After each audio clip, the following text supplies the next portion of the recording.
Hi, my name is Sandrine, and together with Nick and Tomas, I would like to present Willow to you, an app based on a set of decision tree models that predict claim and prior authorization outcomes. In the US, nearly 3 billion drugs are ordered or provided each year. According to the CDC, 49% of people in the US have used at least one prescription drug in the past 30 days. Sometimes, when doctors prescribe medications to their patients, the insurance companies will reject the claim and require a so-called prior authorization, a written approval by the doctor. This is a very important issue, as 27% of prescription abandonment is related to access challenges. And of course, not following a prescribed course of medication can lead to serious and costly health issues down the line. CoverMyMeds is a healthcare company that helps insurance companies deal with the prior authorization process. For our project, we chose to use the data provided by CoverMyMeds to predict if a claim will be rejected, and if so, on what grounds, and whether a prior authorization will be approved. Our goal was to develop a product that would help developers and analysts working at CoverMyMeds. The data include about 1.3 million claims across 3 years, from January 1st, 2017 to December 31st, 2019. The claims are for 3 drugs, A, B, and C, and for 4 payers. About half the claims were rejected and required a prior authorization. There were 3 reasons for initial rejection of a claim: that the drug is not covered by the plan and not on formulary, that the drug on the formulary does not have preferred status and requires a prior authorization, and that the drug is covered but the plan limitations have been exceeded.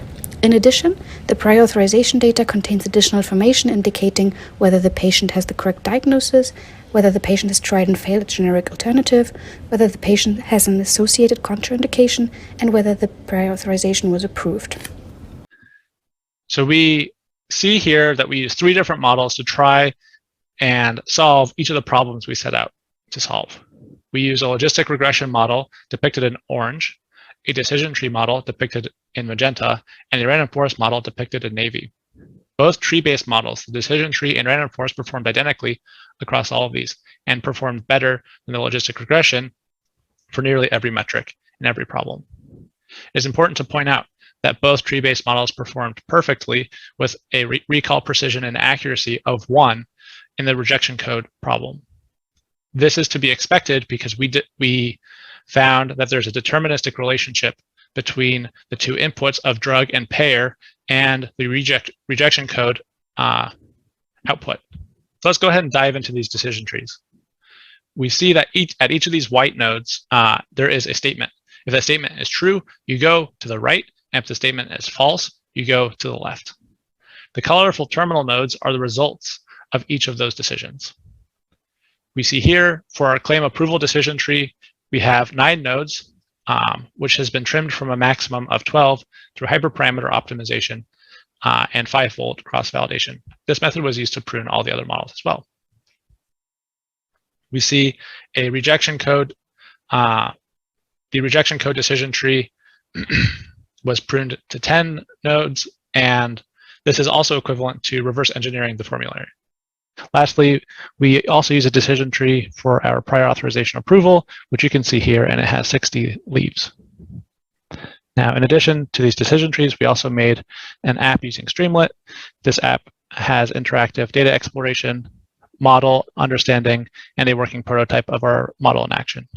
Based upon our analysis, we found that payer 999001 provides the most complete claims drug coverage, and that each of the other payers preferred to cover one of drugs A, B, or C exclusively. Prior authorizations had a dramatic effect on the claims approval rate, with each payer totally covering at least one of their excluded drugs and partially covering the other. We also found that contraindications always reduced prior authorization approval rates. We created an app called Willow, which helps people get the medicine they need to live healthier lives. Our app Willow allows developers and analysts who work with prior authorization data to glean more information about the formulary of each payer. Willow predicts the insurance approval rate of a prior authorization based upon a selection of the different factors contained within the prior authorization data, helping overcome medication access barriers. Willow also can predict the rejection code for a payer in a particular drug. Willow reduces the cost and time spent on prior authorizations by helping patients and doctors maximize the probability that claims and prior authorizations are approved. On behalf of Team Felspar, which created the app Willow, a medicinal tree, we would like to say thank you for your time and attention.